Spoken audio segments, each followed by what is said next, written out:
Podcast O Novo Hunter. Oferecimento Audi Center Blumenau. Patrocínio Rádio 90 FM. Apoio Casa Design. Sense Máquinas. Prodaux. JRC. J Chicato. Maína Homem e Bull Investimentos.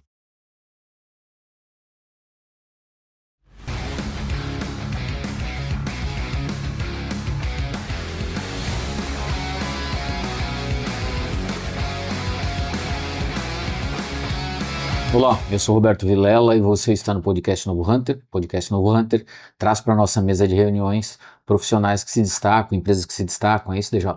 É isso aí. Hoje a gente vai falar de um tema super interessante, que é um motor da inovação, com o Thiago Pizzetta, que é da Luthier, propriedade intelectual, que inclusive é um novo momento da empresa, a gente vai falar sobre isso, né?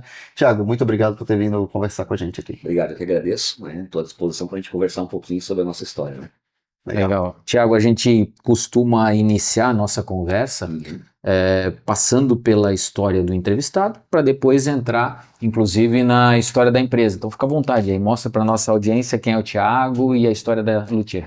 Tá bom, então vamos contar um pouquinho de mim, né? Eu nasci numa cidade chamada Taió, né, aqui do Alto Vale do Itajaí, tem 14 mil habitantes, me criei em Salete, com metade dessa população, e aos 18 eu saí de casa para a cidade grande, Rio do Sul. Né? Certo. Não era grande, mas para mim era. Né? E até então eu já tinha passado eu fui servente de pedreiro, eu fui eletricista, fui entregador de flor. Cara, eu fiz algumas atividades e aí quando eu fui para a faculdade com o sonho de ser engenheiro elétrico, né? Na época a condição financeira não me permitia fazer isso, eu acabei mudando um pouco o meu mindset e fiquei indo do Sul na área do marketing, da administração e tal, porque lá era mais possível conviver com outros amigos, dividir aluguel, essas coisas assim. E lá eu fiquei um período trabalhando numa assistência técnica de informática, né? Então eu fui técnico por uns 6 meses, um ano. Depois eu saí, acabei me direcionando para uma outra empresa do agronegócio para tentar instituir um modelo de marketing naquela empresa. Como adolescente ali, né, 19 anos, eu não foi legal assim para mim morar trabalhar, estar em 3 cidades diferentes, né? Morava numa, trabalhava no outro, estava em outra cidade. Mesmo sendo perto é desafiador mesmo. Foi sei lá desde novo, né? Com 14 eu tinha, né? Eu era eletricista, de manhã eu diagramava um jornal à tarde, né? Com aqueles pagemaker da vida e tal. Então eu fazia diagramação de jornal, estudava à noite, tinha uma banda final de semana. Então, isso já da adolescência a gente é meio que cortava o giro, assim. Né? E aí quando eu saí dessa empresa do agronegócio, eu voltei para Salete, na terra da minha mãe, e lá eu fiquei dando aula de Química e Biologia no primeiro semestre, que é um ano inteiro, na verdade, ali. Eu tinha um sonho de montar uma rádio, né? Então eu tinha um canal aberto lá, com 19 anos eu montei um projeto, óbvio que não foi adiante, não tinha grana para fazer acontecer. E depois eu ainda peguei aulas de matemática também, naquele ano, para completar o meu horário, né? Isso dava em Rio do Sul, então saía 5 horas da tarde, 7h30, 7 horas eu estava em Rio do Sul para aula, né? Quando eu comecei a trabalhar esse projeto da minha rádio na época, eu já estudava administração, então eu fiz uma consulta de registrabilidade de marca, né, com uma empresa chamada Serumar, e que o proprietário até então tinha me dado uma aula na faculdade sobre esse tema. Né? Ok. E lá que eu conheci o meu sócio, então, né, que era o Fernando Miller, né? E de lá para cá a gente conversei com o vendedor dele na época, então a conversa foi muito bacana. Me disseram que se meu projeto da rádio não desse certo, eu poderia procurar eles para algum trabalho. É óbvio que eles já estavam enxergando que aquilo ali não ia dar certo, né? Mas eu não sabia disso aí. Fica com contato. Aí no final eu acabei, né, desistindo desse projeto todo, terminei o ano letivo em escola e voltei para a cidade de Rio do Sul. Passei pela Serumar, então deixei um currículo lá, expliquei que estava voltando para a cidade. Na hora, no momento, não tinha nada específico para mim, eu fui dar aula de informática no que a gente chamava na época de CTBRAS, que eu acho que ainda existe. Sim, inclusive, né? Sim. Então eu fui professor de informática por alguns meses. E aí, ao final, a Serumar me chamou para uma conversa, me ofereceram um estágio, né? Aqueles estágios de mentira, né? Você tem um contrato de 6 horas e trabalha 18, né? E aí eu topei, né?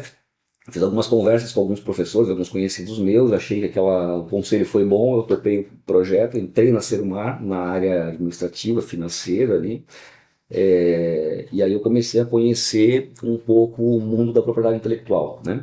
E ali eu tive uma experiência muito bacana, eu decidi que eu ia ficar ali por um tempo, né? Na minha ideia era pelo menos, no mínimo uns 4 anos, porque com 19, 20 ali eu tinha pulado por várias áreas, né? E a administração era o que eu estudava, então vou ficar aqui pelo menos uns 4 anos para aprender. E já estou fazendo 19, vai fazer 20 ano que vem, né? Mas a partir dali eu comecei a me envolver cada vez mais com o negócio, né? Então, não tinha muito esse negócio de horário mesmo, né? Então, eu ia para a faculdade, eu voltava às 11 horas da noite, trabalhava até as 4 da manhã fazendo nota fiscal, que era na mão na época ainda, né? E ia para casa, tomava banho, voltava às 7, 8 de novo e o trabalho continuava. Eu fiz assim nos primeiros 2 ou 3 anos de empresa, até que a gente criou um modelo, né? Que o fundador da empresa, né, o Ciro Cerutti, por isso Serumar era Cerutti Marcas na época, né? Ele trabalhou um convênio com a Federação das Associações Empresariais de Santa Catarina, FACISC, onde a gente pudesse estar, né, com serviços de propriedade intelectual no estado inteiro, em qualquer associação empresarial, até porque na época, lá 2007, 2006, ainda hoje tem muito disso, mas vinha muita gente aplicar golpes nos empresários, porque se não registrar a tua marca tu vai perder, me dá um cheque aqui, não sei o quê. E a Francisca viu isso como um problema, uma dor de mercado que precisava ser sanado. Buscou uma empresa que era de confiança deles, que pudesse pelo menos então prestar esse serviço e o empresário tivesse confiança naquilo que estava sendo entregue, porque não se sabia com quem trabalhava. Então, a partir dali, o meu chefe na época me deu um desafio, né? Me perguntou se eu queria optar pela área administrativa ou comercial. Ele já sabia que eu ia aceitar o comercial, então ele me deu uma cenourinha, assim, né? Olha, acho que tu vai, né? Talvez vai viajar mais, vai conhecer várias cidades, tal. Isso me chamou a atenção. Eu quero esse negócio, né?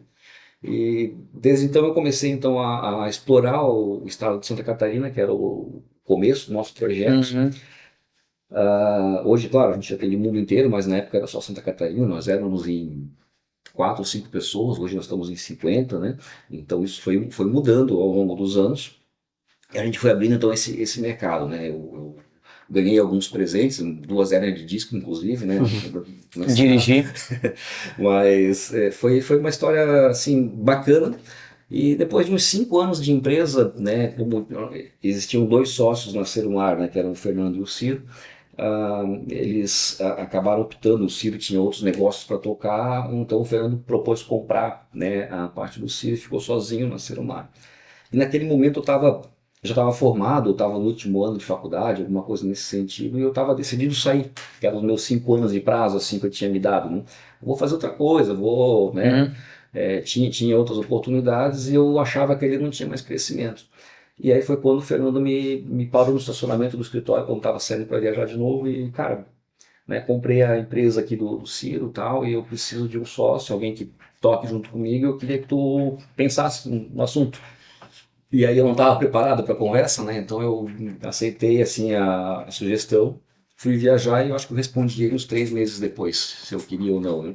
E desde então, desde 2011, eu sou sócio dele nesse negócio, né? E a gente foi tocando, né?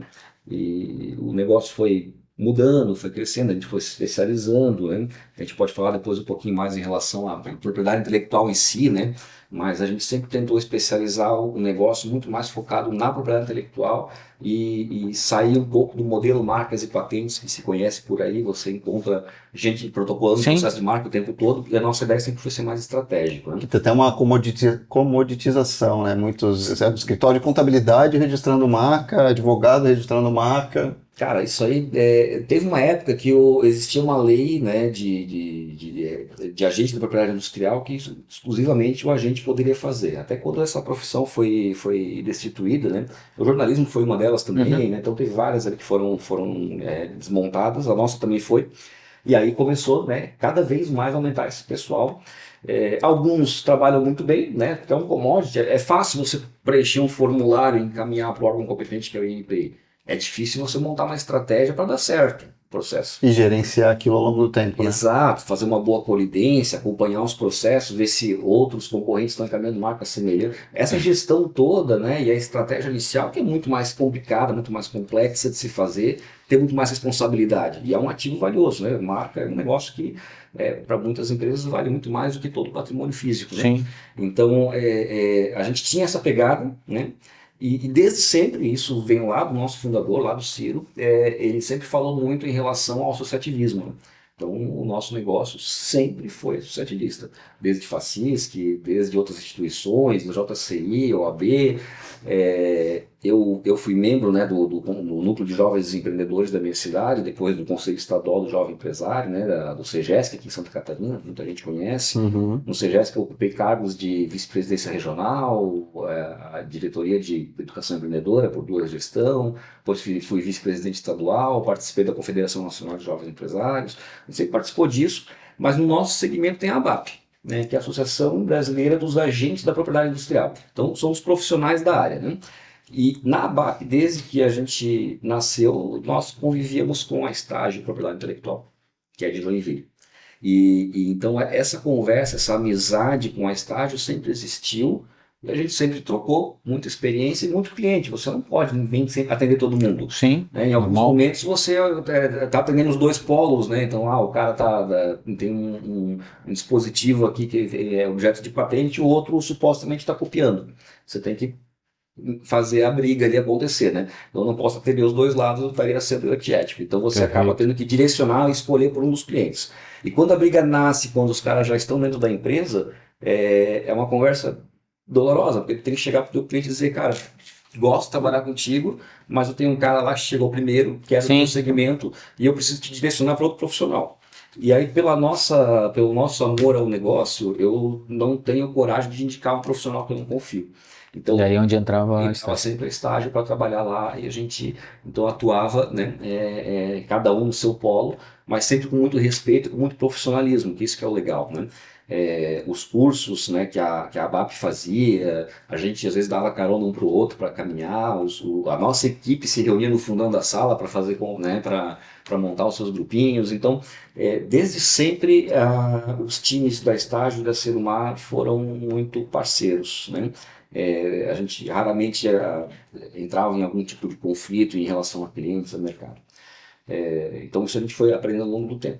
E claro, com esse tipo de conversa, o associativismo, a gente sempre estava na mesma mesa. A Cida, que é a fundadora da Estágio, foi presidente da ABAP em Santa Catarina, no sul do Brasil, na verdade, né, porque tem uma seccional que é do Paraná, Rio Grande do Sul, Santa Catarina. Ela presidiu, o Fernando sucedeu ela, que é meu sócio também. Então a gente sempre foi muito parceiro. E, lógico, por essa convivência, em algum momento sempre surgia a conversa, né? Vamos juntar os negócios, vamos fazer uma empresa só, vamos fazer com que esse negócio seja maior, mais forte, que a gente possa melhorar os nossos times. Às vezes você tem uma pessoa num setor, uma empresa maior, você tem 3, 4 no mesmo setor. Aí, se não precisar tirar férias, o outro atende melhor. Então, sempre tinha essas conversas, né? E nunca era tempo, nunca era momento de fazer. Sempre teve alguma coisa que os escritórios estavam em momentos diferentes. Até que há uns anos atrás eu estava num desses encontros da ABAP Sul, em Florianópolis. Eu sentei com o André, que é nosso sócio hoje também, e chamei ele para conversar. Cara, é hora de fazer, vamos fazer de uma vez, né? Vamos seguir com essa fusão, com essa união das empresas. E ele, vamos fazer. Chamou a Elaine, que é a outra sócia nossa, que está com ele. Era um domingo de manhã. A gente tomou café junto e todo mundo concordou que nós tínhamos que começar a trabalhar isso. A gente foi para casa para falar com a Cida e com o Fernando, cada um com seus sócios locais. Sim. E na terça-feira deu lockdown. Foi 2020. 2020. Aí tem bastante tempo para conversar online. Exatamente. A gente começou. Cara, videoconferência por meio ano. Cara, a gente levou uns 3 meses para fazer a primeira reunião. Né? Porque daí aquele medo de sair de casa, aquela coisa toda, daí a gente tomou a decisão, não, vamos até Joinville, né? Vamos de máscara, todo mundo e tal. E óbvio que chegou no final da reunião, todo mundo se abraçou e tal, a gente não se aguentou, né? Sempre teve um respeito, um carinho entre nós 5, né? E aí passou esse tempo, a gente começou a fazer reuniões semanais, todas as sextas-feiras, buscamos consultores empresariais, pessoas para nos ajudarem, para ver se, além da parte do afeto, né, entre os sócios, do respeito, Se dava match de verdade, né? nós tínhamos valores parecidos, Claro. né, tinham, mas processos, procedimentos, equipes, né, sempre muda, né. E aí no final de 2020 a gente decidiu que nós íamos começar então a trabalhar para que essa fusão acontecesse, para que essa união acontecesse. Em 2021 nós iniciamos o processo, então, né, de afinidade, de ajustar processos, para que as duas empresas pudessem, em algum momento, estarem trabalhando igual e a gente virar a chave, então, para unir tudo de vez, né? E esse processo levou 4 anos, né? Esse ano a gente fez a virada de chave geral. Então, a Estágio, né, são 36 anos de mercado e a Serumar são 25 agora em agosto, né? As duas se uniram e se transformaram na Luthier Propriedade Intelectual, né? Então essa foi o desenrolar dessa história toda, né? E hoje nós somos em 5 então nesse negócio e nós temos também alguns sócios de operação regionais. Aqui em Blumenau nós temos a Ana, né? Nós temos o João em Florianópolis, tem um outro João em Tubarão, tem uma Larissa em Lages, né? A gente tem o William Foco em Chapecó. Santa Catarina. Não necessariamente, nós já temos o Carlos e a Natália em Curitiba, temos o Léo lá em Palmas, no Tocantins, né? Então a gente já tem começado a No modelo de representante local? São unidades, são Unidades mesmo. subsidiárias de fato, e eles são sócios Daquela operação. daquela operação. Entendi. Aí são sócios com percentual minoritário e vocês majoritário, quem domina hoje o negócio, os 5 sócios majoritários. Sim. Então, guardadas as devidas proporções, mais ou menos estilo Madeiro, 51% para vocês, 49% para eles, mais ou menos assim. Isso. E eles tocam a operação. Eles tocam a operação, Legal. a gente executa tudo Ok. na central, né? Então todos são É bacana, é um altamente modelo legal. qualificados, assim, todo mundo muito bem envolvido, e isso faz com que eles se envolvam bastante no negócio também, né? Então, Aí gera capilaridade, né? Muito. Você está em várias regiões e o cara tem a E a gente responsabilidade de fazer a coisa Tem acontecer. que ter a proximidade física ajuda nos negócios. Isso, Sim. porque propriedade intelectual é muito estratégico, né? Você está contando Relacionamento. para o teu consultor a tua estratégia para daqui 20 anos, 5 anos, né? A marca que tu está lançando que ainda não foi para o mercado, o projeto que tu está há 5 anos pesquisando, fazendo É muita protótipo. confiança, né? É muita confiança. Para o telefone online não dá o tempo Sim. todo, né? Então a gente precisa ter o olho no olho, a gente precisa ter essa conversa próxima. Isso a gente entendeu na época. Então as nossas unidades, elas realmente existem, não é aquela unidade bonita assim para inglês ver, assim, não. Existe, tem 3, 4 pessoas real. em cada lugar, né? Isso, e um pouco disso é o que trouxe o conceito para a criação do novo nome? Fala um pouquinho para a gente Sim. da escolha do nome Luthier. A gente entendeu há uns anos atrás que o nosso trabalho precisava ser personalizado. Parecido com o que a gente está falando agora, né? Então, registrar a marca para preencher um formulário, encaminhar, fazer um pedido de patente com a redação do engenheiro da empresa do cara, só traduzir para o formulário do INPI para a metodologia mandar, não era o suficiente. Então, nós precisávamos entender o negócio dele.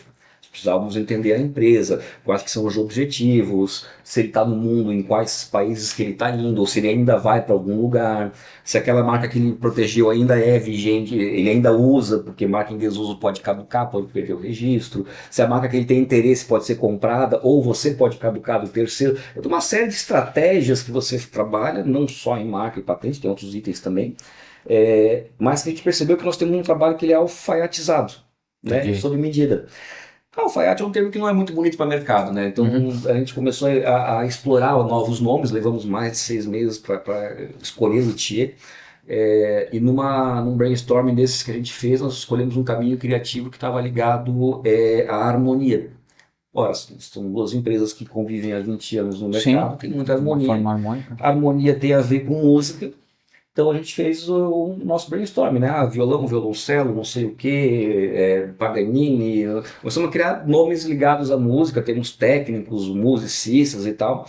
E surgiu lá o luthier, que é o profissional que constrói e personaliza instrumentos musicais de corda, né? Então você tem uma Para gerar harmonia Exatamente. e melodia. E ele faz o quê? Ele é um alfaiate do instrumento musical, porque ele faz sob medida.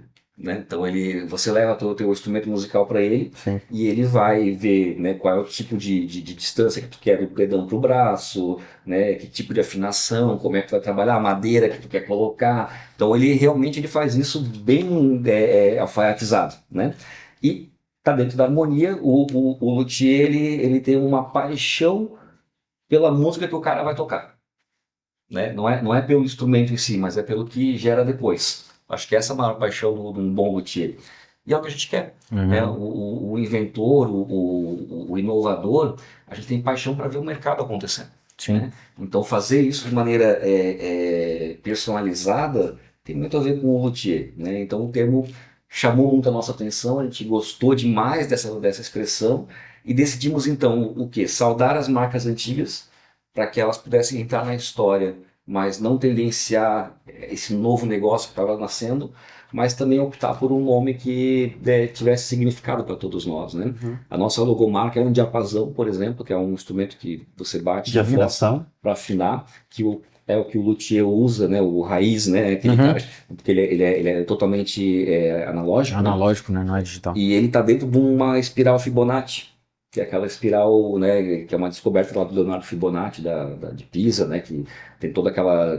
A sequência de Fibonacci. Isso, exatamente. Que está presente em qualquer coisa do universo, né, uma onda do mar, a uma constelação, e é usada a sequência Fibonacci, tanto em cálculos financeiros, como em cálculos da engenharia, da arte. Se tu pegar lá na Mona Lisa, tá lá dentro, né? O homem vitruviano, a espiral Fibonacci está lá presente também. Então, como nós trabalhamos com as artes, com as engenharias, fez muito sentido eu pegar o diapasão e jogar lá dentro. E aí a gente criou a nossa logomarca, né? Não sei se depois dá para mostrar de alguma maneira aí no vídeo, mas ela nasceu nesse sentido, né? Então, toda a criação do nome luthier tem um sentido, né, para trazer o que a gente faz na área da propriedade industrial. Nós vamos mostrar a logomarca dele naquele painel. Deixa terminar o nosso podcast que você vai conversar comigo. A logomarca vai ficar bem mostradinha ali. Thiago, você falou de associativismo, eu também estou envolvido no associativismo. Comento um pouco aqui, eu faço parte do CEN, que é o Conselho Estadual de Núcleo de Inovação, sou vice-presidente. E lá a gente fala... E a gente, com o Gabriel lá, legal. Legal. Para a inovação acontecer de verdade, a tese, né, fundamental que a gente tenha a propriedade intelectual e gere inovação, não só inovação incremental do ponto de vista da empresa, mas inovação em relação ao resto do mercado, seja nacionalmente ou globalmente, que é o ideal para a gente ter diferenciais competitivos estratégicos de verdade. Há umas semanas eu escrevi um artigo falando dessa questão no Brasil, que o Brasil, a gente muitas vezes se emociona muito com notícias pontuais de tal empresa fez inovação, tal empresa fez isso, mas de fato nós estamos ali na posição 49, 50, no ranking de inovação 2024, acho que foi 49. Depende do ranking, alguns nós estamos nos 60. Então eu queria que você falasse sobre isso, sobre o registro, né, a propriedade intelectual como um real motor da inovação e o potencial do Brasil, porque a gente pode olhar o copo cheio ou o copo meio vazio, né? Legal. Qual é o potencial que a gente tem para realmente ocupar e realizar, ocupar o lugar que o Brasil pode e realizar esse potencial, não só de Santa Catarina, mas do Brasil inteiro, porque nós somos o quinto, sexto maior país do mundo em área, nós somos um dos maiores em população, um dos maiores em PIB, mas a gente não está entregando isso em inovação de verdade. Né? Vamos lá. Eu gosto desse termo motor de inovação porque eu sempre uso ele, inclusive, a gente não combinou isso, eu uso bastante ele. Quando o modelo econômico mundial nasceu, lá depois do feudalismo, né, que começou a se criar esse modelo de capitalismo, de você ter alguma coisa, e quanto mais capital, melhor a sua qualidade de vida, né? Então, também surgiu o comércio, né? Sim. Então, você comercializava, comprava e vendia mercadoria, e assim as pessoas foram crescendo. No modelo capitalista, a concorrência ela é a premissa primeira. Se pegar a Constituição Federal do Brasil, por exemplo, a livre concorrência está lá, né? Sim. Então, quando você tem a livre concorrência, você também tem um negocinho chamado guerra de preço. Porque se o produto é igual, o consumidor vai sempre optar pelo menor valor. Né? Então, Se não tiver marca, sim. Ainda que tenha marca, se for igual, né? Ele vai sempre pelo menor valor. Agora, peraí, o que muda, né, na concorrência para que eu possa sair disso? Porque sempre que tiver guerra de preço, alguém em algum momento vai quebrar, né?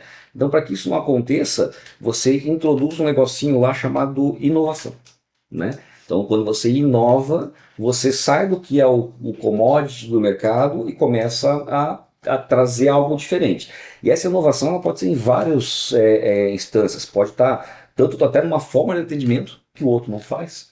Pode ser uma logística mais facilitada, pode ser um monte de coisa, como pode ser inovação tecnológica, né? Pode ter um produto melhorado, com uma qualidade de material diferente, ou com alguma funcionalidade melhor ou outra. Vocês dois usam óculos, você deve saber muito bem, né? Graças a Deus eu não uso, né? Mas vai chegar o tempo. Vai chegar nos 40 bastante, tá? Eu já estou chegando lá.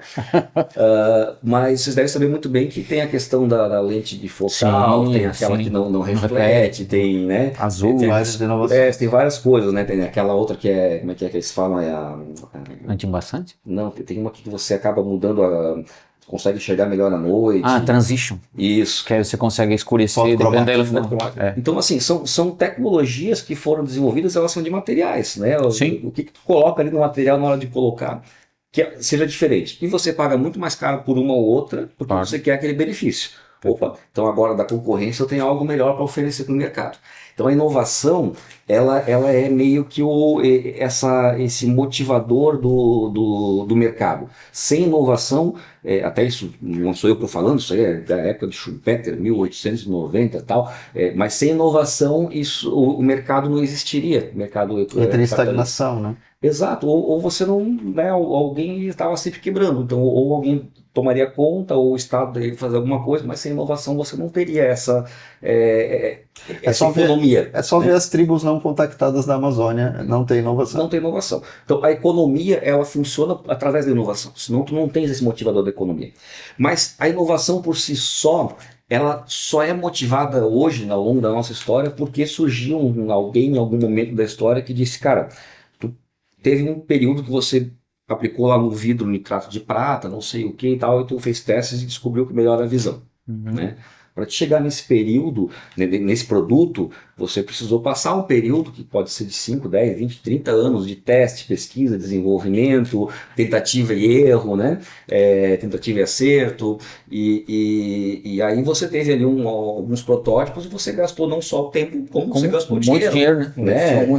Tem que trazer o oftalmo ali para ver se não afetar a visão do cara, tu pagou o oftalmo para isso, tu pagou o engenheiro de materiais, tu pagou o molde, isso às vezes custou milhões, né? Falando de óculos aqui porque foi que me deu a mente. Mas qualquer outra coisa. Então, beleza, eu estou com o produto final, vou botar no mercado, né? Ele me custou, sei lá, 10 milhões para fazer o produto aqui, eu vou ter que vender ele a R$500 cada um pelos próximos 10 anos para poder compensar os 10 milhões, porque eu tenho uma expectativa de venda, né?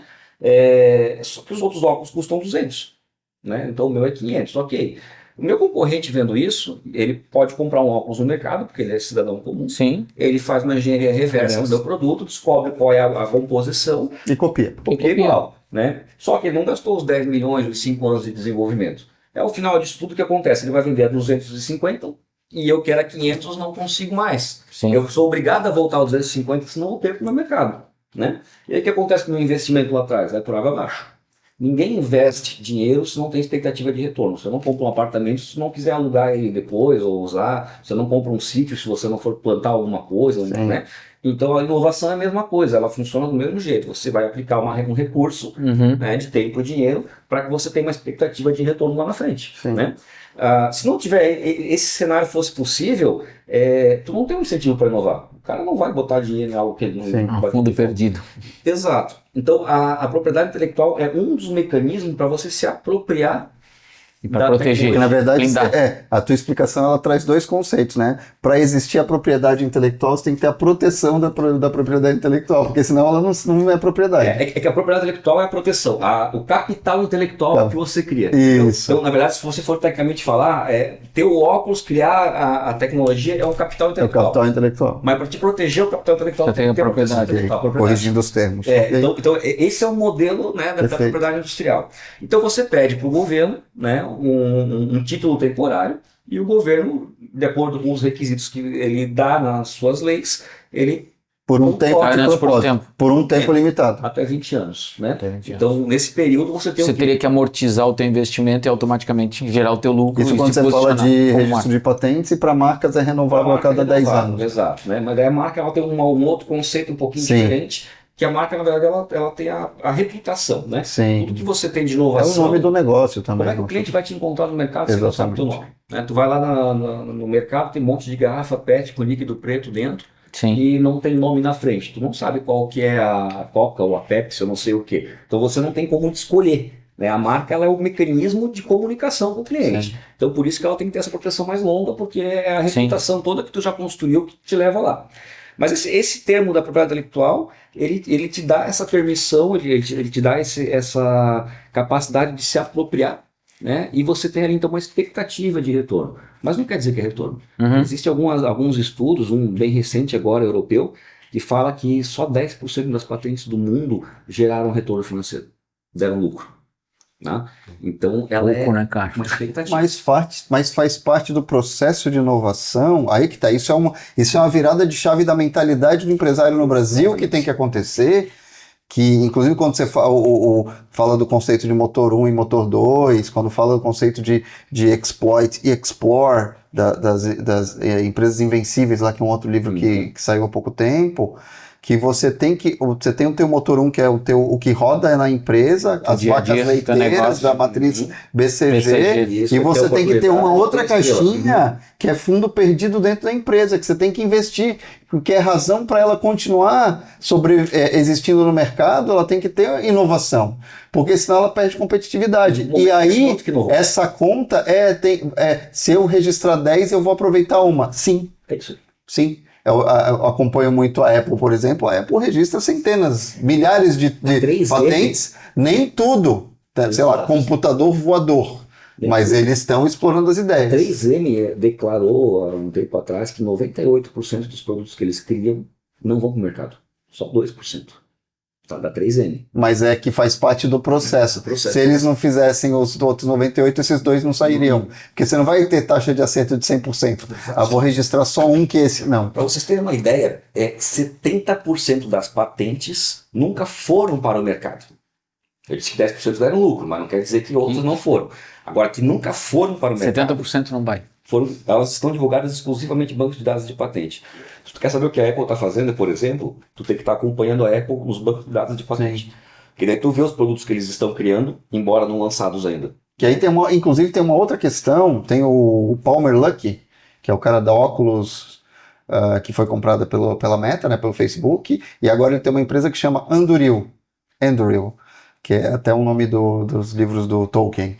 Mas é uma empresa de produtos militares, equipamentos militares. E aí ele tem toda uma história, ele está fazendo mísseis de baixo custo, produtos de baixo custo. Ele é um inventor, ele é um míssil cara... de baixo custo. Não, porque é toda a questão do complexo americano, que tem 5 empresas, que tem um sistema a gente sempre fala disso, né? Onde estão os incentivos, o incentivo é o projeto demora mais e custa mais. Sim. E ele montou um formato em que ele custa menos com uma SpaceX. Ele montou uma SpaceX para equipamentos militares, para os Estados Unidos voltarem a ter vantagem, etc, etc. Certo, beleza. certo. Essa é a tese dele. Mas aí ele fala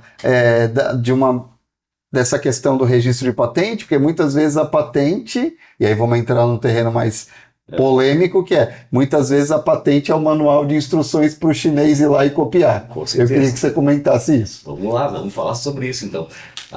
De fato, né, para você ter patente, você tem um requisito que é a suficiência descritiva, ou seja, tu descreve o produto exatamente como ele é feito, de tal forma que um técnico do assunto possa reproduzir. Senão você não ganha patente, né? Porque o interesse do Estado também é que depois dos 20 anos possa haver a concorrência. E que tem isso daí registrado, documentado, que possa... A livre concorrência permite que as pessoas possam acessar a tecnologia e ao invés de ter um óculos que custa 500, né, agora custa só 350. Ou seja, a gente pode gerar desenvolvimento no país com patentes de 20 anos de idade. Bingo.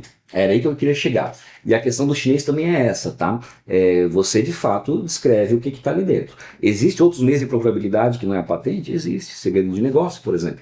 Mas nem todo produto você pode manter em segredo. A maioria não dá, né? Porque tem a questão da engenharia reversa. Está disponível, você abre e vê como funciona, né?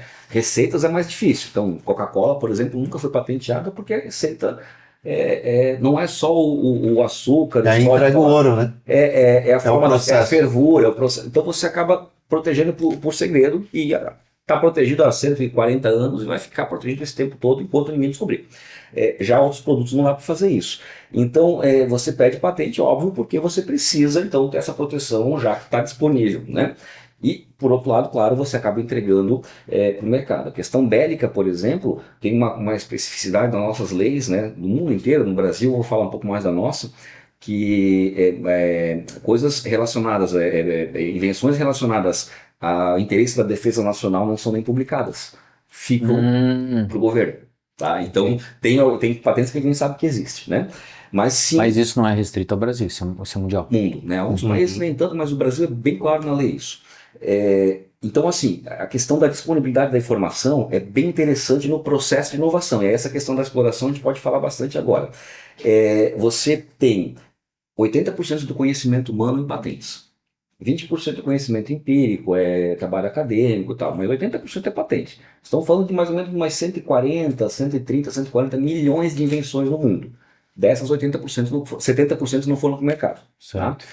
Muitas dessas já venceram os 20 anos. Com certeza. Outras, por questões territoriais, também não estão protegidas no teu território. Né?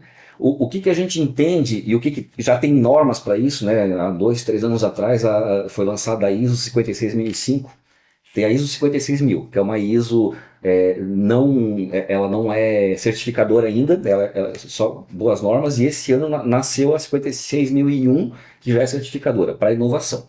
Mas o que ela fala, né? Que no processo de inovação, você tem vários autores que falam em várias fases, mas eu sempre resumo em 3. Ideia, pesquisa e desenvolvimento e mercado. Então é um funil, né? Pessoas falam em Open Innovation, não sei o que, tem vários termos para isso, mas o funil da inovação, tem 1 milhão de ideias aqui, a 3M lá com 100 ideias, 2 vão para frente, sim. Então tens aqui onde tu lança várias ideias. O primeiro gate dali para frente é quando tu começa o desenvolvimento. Então tu vai pesquisar no Google, tu vai para feira, tu vai no material acadêmico. Ver se a ideia para em pé. Ver se a ideia para em pé, então começa a pesquisar. E aí, validando ela, tu começa a fazer o protótipo, né? Começa a desenvolver, e ela estando pronta, você então prepara uma roupagem para ela, uma marca, e lança ela no mercado, né? Que é a hora que tu tem expectativa de lucro ali, que é o 10% que eu falei para vocês antes. Normalmente, principalmente no Brasil, mas não é só aqui, isso é no mundo inteiro, nessas 3 fases do processo, quando está indo para a última, que é a comercialização, que o inventor, o inovador, ele resolve ver se dá patente daquilo que ele fez. Nossa. Ou seja, depois que ele já investiu uma baba. A estatística que a gente conhece é que 30% dos investimentos colocados no processo de inovação são desperdiçados por falta de pesquisa nos bancos de dados de patente. Porque alguém já pensou nisso. A sua ideia é tão boa que alguém já pensou nisso. Se ele tivesse invertido o processo, começado pesquisando, ele já teria economizado 30%. Você começa no primeiro passo com uma pesquisa exploratória. O que existe? E esse é o produto que vocês vendem também. Principalmente esse, acho que é um dos mais estratégicos nossos. Porque quando tu acessa o banco de dados de patente mundial, e ele é público, né? São vários países do mundo, o europeu é especialmente. É público, mas não é fácil de navegar. Sim, não. Você é um especialista. E tem ferramentas privadas que te facilitam o trabalho. Mas navegar nele basicamente como se fosse uma biblioteca. Okay. Tu tem seção, subseção, né? Então, por área de conhecimento, por sub são 75 mil classes. Nossa. Né? Então você tem que saber classificar ali, tem aplicativos para te ajudar a fazer isso, mas basicamente tu faz ali numa invenção, num cilindro com fundo acoplado com uma alça, por exemplo, né, para condicionamento de líquidos, eu já tenho uma ideia, que são facilidades humanas na letra A, talvez, e aí tu já começa a pegar 2 ou 3 classes ali dentro, né? Aí com essas 2 ou 3 classes, tu começa a pegar o quê? Qual que é o diferencial desse cara aqui? Não, é que a haste dele é acoplada por meio de solda. Ah, tá. Então eu vou botar a palavra solda. Eu junto a palavra-chave, né? Então você monta o quê? Tu monta uma linha de comando praticamente, como se fosse um código-fonte, onde você vai pesquisar dentro de uma metodologia. Cada empresa, cada profissional tem a sua metodologia, nós temos a nossa.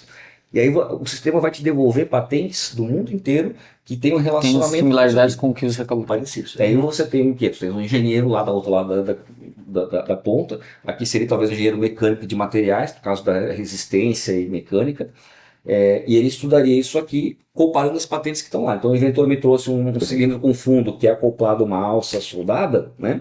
E ele vai começar a comparar outras patentes que tenham isso, né? Porque pode estar você está querendo reinventar a roda e você fala, não, a roda já foi existe. inventada, mas está aqui. E você pode usar porque já passou de 20 anos no registro, ou ela está registrada nesse prazo de 20 anos e você tem que sentar para conversar com o dono da patente. Ou tem uma outra oportunidade também aí, que às vezes o mercado que você está querendo explorar, ou vem cá, o inventor, inovador, tu vende aonde aqui o teu copo?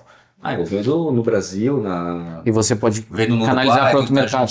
Você pode para outro mercado que não está registrado. Essa patente está só na Espanha. Ok. Né? E o cara pode vir aqui me incomodar? Olha, até mês que vem só, porque daí mês que vem bate 30 meses e ele não pode mais estender proteção para outro país. Então, ainda que o produto seja novo, tenha menos de 20 anos, esteja patenteado, mas não no território que você explora, você pode explorar. É livre a exploração. Aí tu pulou aquele processo de fazer protótipo e teste, porque está pronto. Aí tu pega o conhecimento que tu falou que está lá escrito, Ctrl+C, Ctrl+V, põe na indústria e resolve. Tem N casos que eu posso contar para vocês, né? Tem casos de um cliente que faz suco de uva, né? E o bagaço da uva, ela tem o resveratrol, que é usado para fazer produto cosmético. E ele joga fora. Então a gente fez pesquisa em banco de dados de patentes, lá na ideia ainda, né?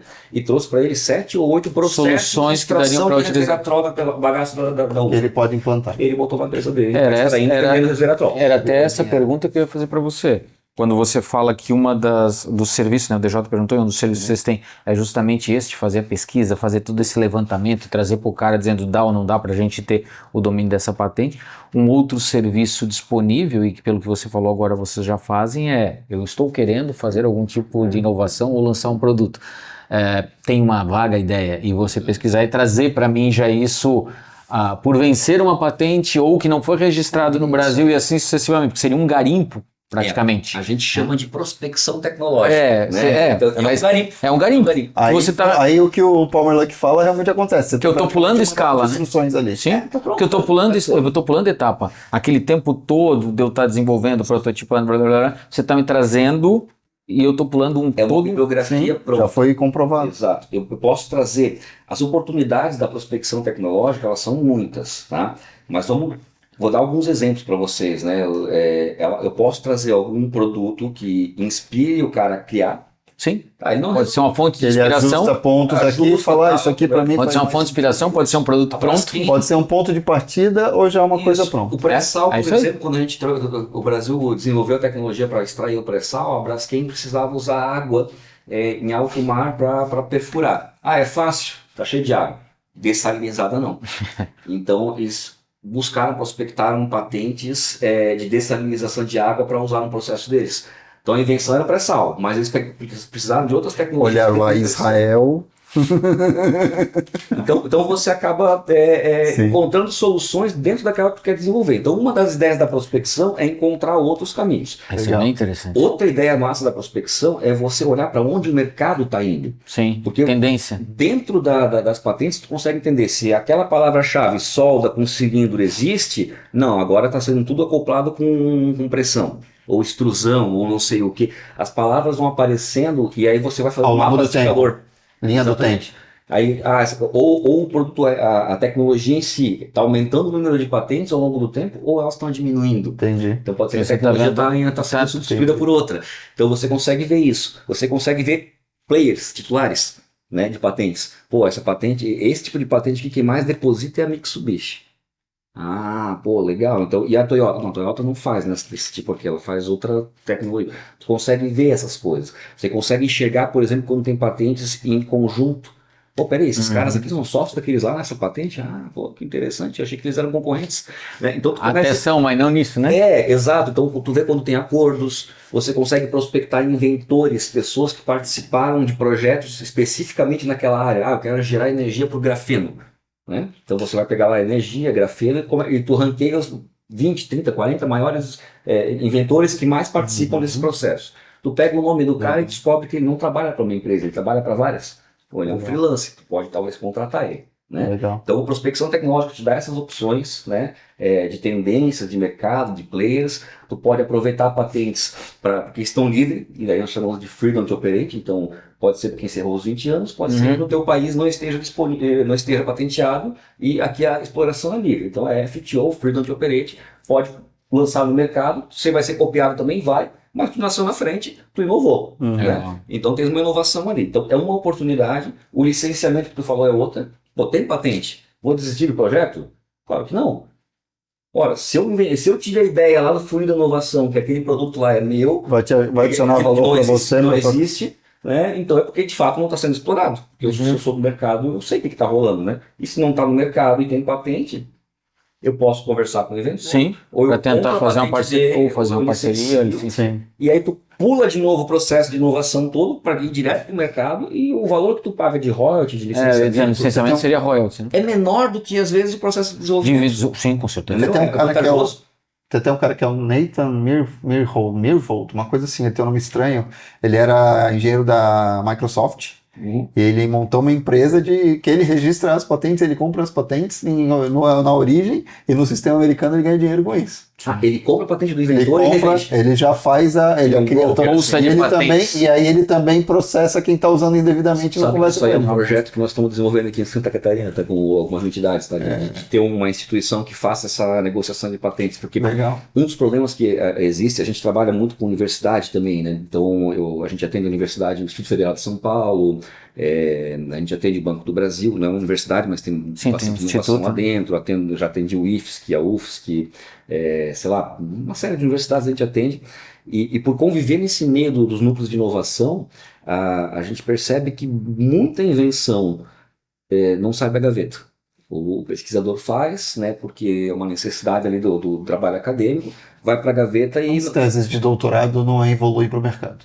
mestrado e pós-graduação de qualquer forma. Graduação, mas tem mais nada. Eu falo doutorado no sentido de que mas quando você tenta romper a bolha de conhecimento e tu já explorar as suas sai com uma possibilidades. tese, né? Exato. E não vão, tá? Raros os casos, tem casos que vão, tem núcleos, a Unicamp tem um núcleo de inovação deles que é bem legal, a UFSC já teve alguns casos também, mas é pouco. É que tem também pelo que eu sei, você pode me confirmar ou não, comentar sobre isso, que tem uma questão de que quando você faz a tese de doutorado, por exemplo, uma tese, ela tem efeitos de anulação do potencial de registro de patente. Sim, se tu divulgar, publicar ela, ou seja, a banca, né, já é a divulgação. A divulgação você derruba a novidade da patente. Para ter patente tem que ser novo antes de protocolar, antes de pedir ela. Então tu foi para a banca sem protocolar a patente, em tese ela é nula. Que é um projeto que eu tenho um amigo meu que está fazendo doutorado, eu dou um suporte, e é com inteligência artificial, e a gente começou a ver que, isso aqui... Tomar um cuidado aí. Tem um período na lei brasileira que a gente chama de período de graça, que são 12 meses. Então, se for revelado pelo próprio inventor, o produto pode ser numa banca, tal, doutorado, e nos próximos 12 meses ele protocolar a patente, tem que protocolar. Ele ainda tem a novidade dele preservada. Se ele não protocolar... 12 meses no dia já era. Então, assim, isso é uma informação importante. Período de graça não é todo país que tem essa possibilidade. Mas e o Brasil tem? Legal. Então dá para aproveitar isso. Então, mas são muitas oportunidades, e essa questão de comercializar as patentes que estão engavetadas é algo bem crítico, né? Em alguns casos, a universidade ela deposita patente às vezes sem função necessariamente, mais puramente pesquisa, né? Mas em muitos casos eles têm patentes valiosíssimas, são muito boas, né? E as empresas em si que estão querendo licenciar a patente não sabem que está lá a patente. Pois é, essa é a pergunta que eu queria te fazer. Numa escala de 0 a 100, qual é a tua percepção no Brasil do que as empresas estão aproveitando desse potencial no processo de inovação? Eu estaria sendo radical se eu falasse 0? Plausível. 10. Então, para não ser tão radical assim, a gente não tem cultura de propriedade intelectual olhar muito bem esse panorama de coisas. Para vocês terem uma ideia, o Brasil em si, enquanto país, a gente faz em média de 25 a 28 mil patentes por ano. Sim. Muda um pouquinho cada ano, né? Os Estados Unidos fazem 600 mil. A China faz 1.300.000. Por ano, tá? Então 20 e poucas mil patentes é irrisória, né? A gente não tem essa cultura, a gente coloca no mercado e vai. Por quê? Vários motivos. Cultura é um deles. O Brasil, como boa parte do mundo também, né? A maior parte das empresas são micro e pequena empresa.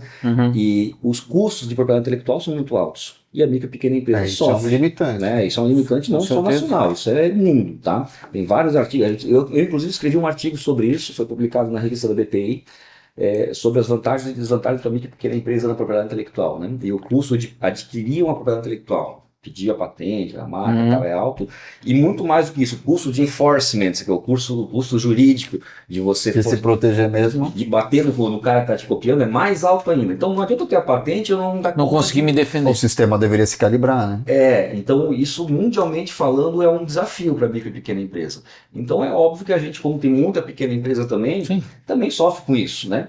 Por outro lado, cara, o desenvolvimento cultural de propriedade intelectual, ele é um problema, ele é um desafio, né, para o Brasil. E aí a gente tem poucas patentes aqui, tem boas patentes, tem boas qualidades, pediu qual que é o copo meio cheio, né?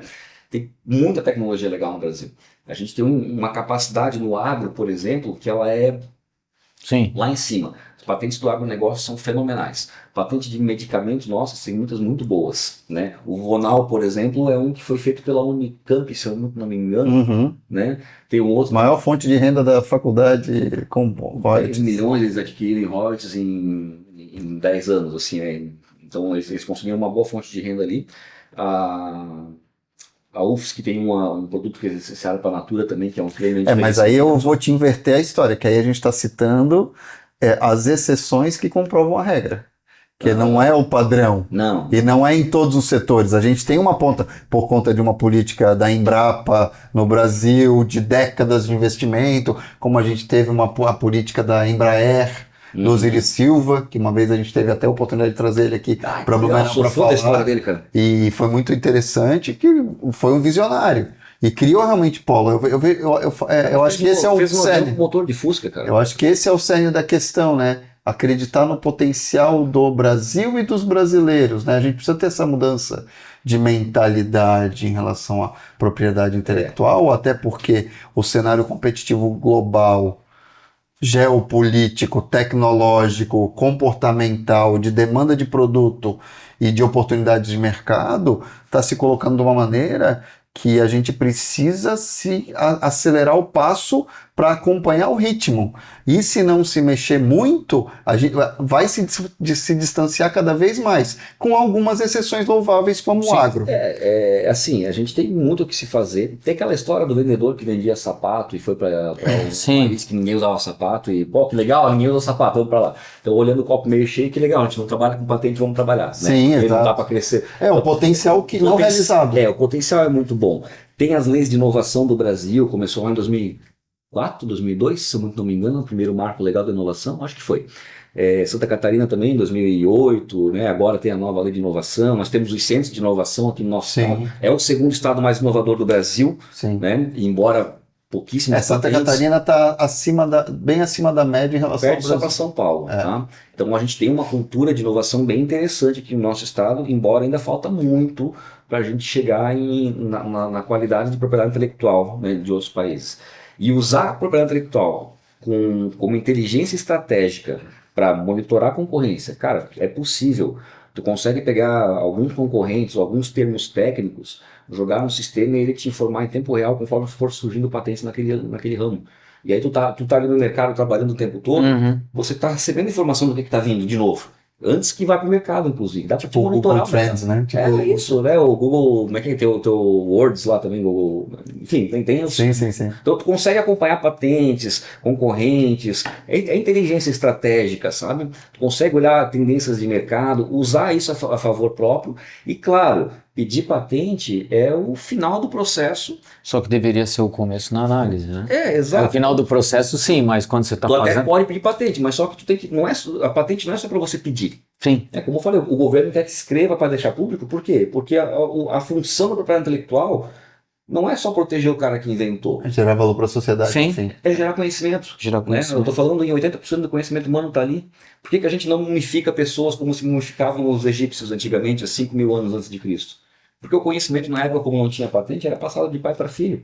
Em algum momento alguém não quis continuar com o processo e se perdeu. Hoje não, hoje nós temos banco de dados. O banco de dados está ali, tu pega a informação e vê como é que faz. Então, o sistema de patentes ele tem um lado social também, não só econômico. Sim. É você ter informação aqui na tua mão, né? Mas veja, né, Thiago, deveríamos ter um processo muito mais tranquilo, mais suave no sistema de patentes e até mesmo menos, vamos dizer assim, um custo menos elevado. Seria muito mais fácil de você ter esse banco de dados muito mais robusto, muito mais consistente, as pessoas não terem esse bloqueio diante da patente, porque começa o bloqueio, você falou, empresas de pequeno porte.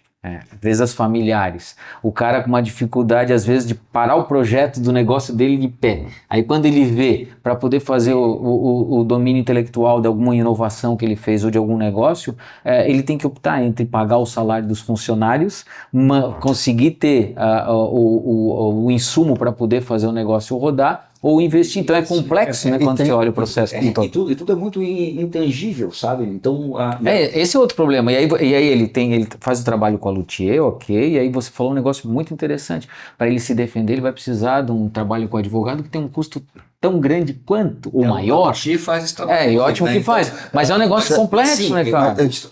Fala, pode falar. Então é só comentar que tem um custo que já foi muito maior. Sim, né? A lei, ela mas eu acho que esse é o que é a grande barreira. A gente tem 200 anos de sistema brasileiro de patentes, né? O sistema de propriedade intelectual é de 1400 depois de Cristo. No Brasil tem 200 anos, tá?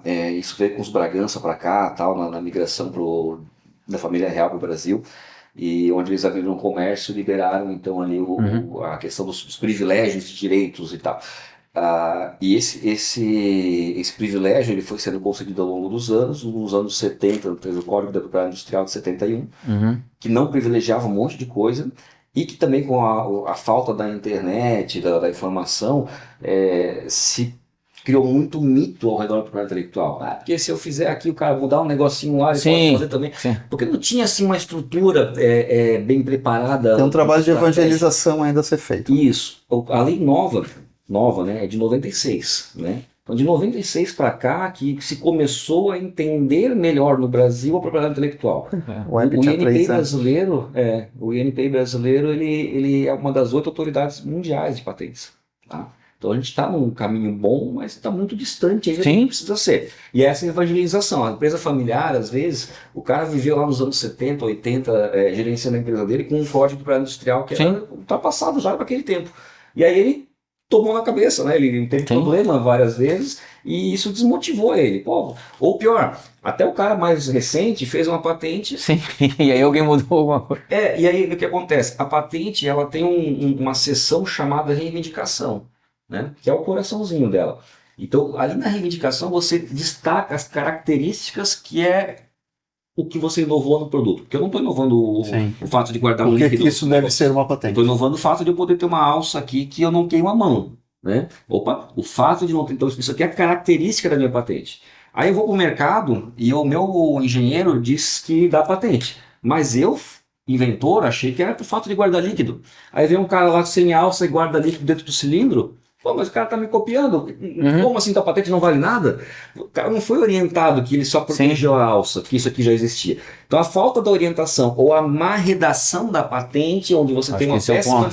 É terrível, tá? Porque essa redação de patente tem que ter estratégia de reivindicação. Tô brincando aqui de caneca, mas... Sim, qualquer coisa. Pode ir para muito mais além disso. É uma literatura toda peculiar. Sim, exatamente. Legal. Então, Thiago, e para a gente direcionar aqui, fala para a gente nesse cenário de evolução, de transformação, com a fusão da empresa, né, conexões culturais aí que vocês alinharam ao longo de 4 anos e tudo mais.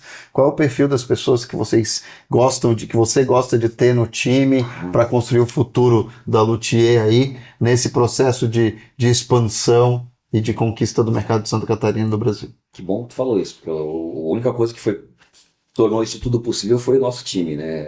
As pessoas que nós temos, a Cida, que é a fundadora da Estágio, né? Antes da Luthier, ela tem uma capacidade de gestão de pessoas muito além. Ela estudou parapsicologia, a gente tem uma metodologia de gestão que talvez tu conheça, do Roberto Tranjan, que é o Metanoia. Então a gente acabou entrando muito nesse processo do Metanoia, empresa de corpo, mente e alma. E a gente acaba administrando as pessoas muito olhando o negócio, né, nessa tríade aí, né, de equilíbrio entre o que é físico, financeiro, o que é mercado, que são almas, né, que não é recurso, né, recursos humanos, a gente costumava falar administração, né, mas almas é muito mais do que isso. Então, quando a gente consegue administrar tudo isso aí, trabalhar as expectativas das pessoas e ter uma boa liderança, a gente traz pessoas que realmente estão envolvidas no negócio, que elas querem entregar o propósito do nosso negócio, né? Inspirar e orientar o nosso ecossistema para desenvolver ele mais próspero, né? Então, esse é o nosso propósito e as pessoas elas se conectam conosco por conta disso. Então, hoje eu falei, são praticamente 50 pessoas no time, 48, 50, às vezes é 52, depende da época, né? Mas a gente está em torno de 50 pessoas ali a gente gosta dessas pessoas que estão ali por esse propósito, né? Eu vejo que estudar é algo muito importante para todos eles gostam disso, e o nosso time é muito disciplinado. Eu tenho conosco lá, nós temos engenheiro mecânico, de materiais, tem um estudante agora que está se conectando conosco, que é da área da aeroespacial, da engenharia, temos farmacêuticos, temos químico, tem uma doutoranda ali em química de materiais, a equipe jurídica, nós temos 6 ou 7 pessoas, todos com especialidade no propriedade intelectual, coisa no sentido, pessoal do administrativo, tem gente na área do marketing, então tu acaba conectando gente de todas as áreas, porque a propriedade intelectual ela não é um fim, ela é transversal no negócio. Ela é começo, meio e fim, a informação da ideia e a proteção do mercado lá atrás. Então, ela passa por todo o processo do negócio, né? Então, nós temos pessoas cuidando de tudo, tanto do processo administrativo, que é o básico do propriedade intelectual, que é o cuidar do dia a dia, né? Cumprir prazo, né? Não deixar passar nada, tal, que é muito delicado, né? E para isso nós temos softwares, temos equipamentos, temos estruturas para isso também, tem IA trabalhando conosco já para esse tipo de coisa.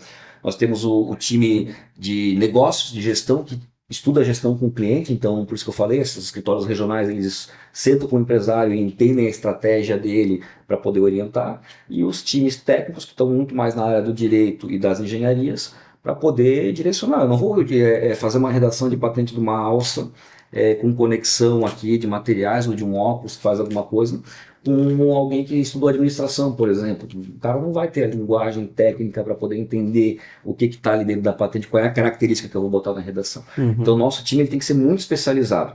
E ele é multi, porque ainda que ele chega como engenheiro na minha empresa, ele precisa ser desenvolvido para a propriedade intelectual. Sim, ninguém estudou propriedade intelectual na faculdade. Ninguém. Entendeu? Então, nós acabamos juntando dois um conhecimento bem específico, né? Muitos. Legal. Mas essa sinergia, né, essa união que nós temos é algo que me orgulha bastante, né? Nosso time tem dificilmente tu encontrar alguém com menos de 5 anos de casa, tem pessoas com 20, com 22, com 15, né? Então são pessoas que de fato se conectaram conosco, que estão lá até hoje porque amam o que fazem, né? Então acho que essa é a ideia. Legal.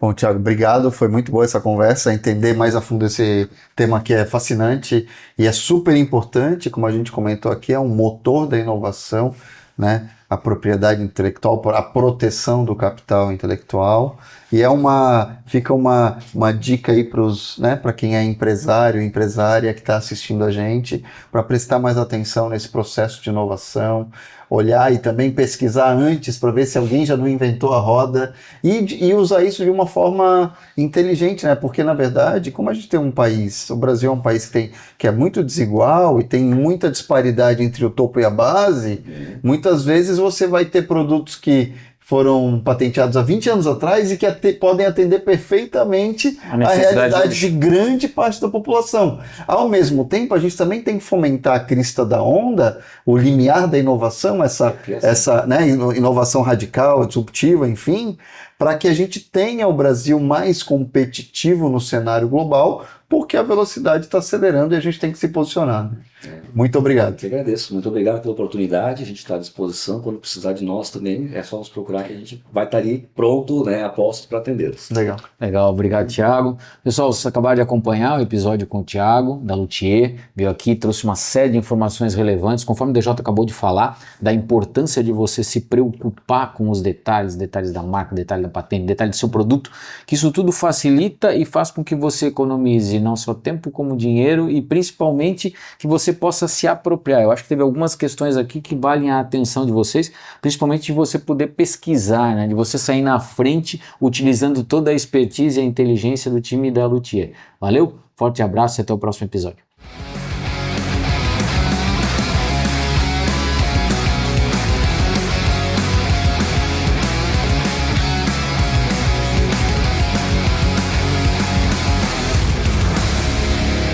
Podcast O Novo Hunter. Oferecimento Audi Center Blumenau. Patrocínio Rádio 90 FM.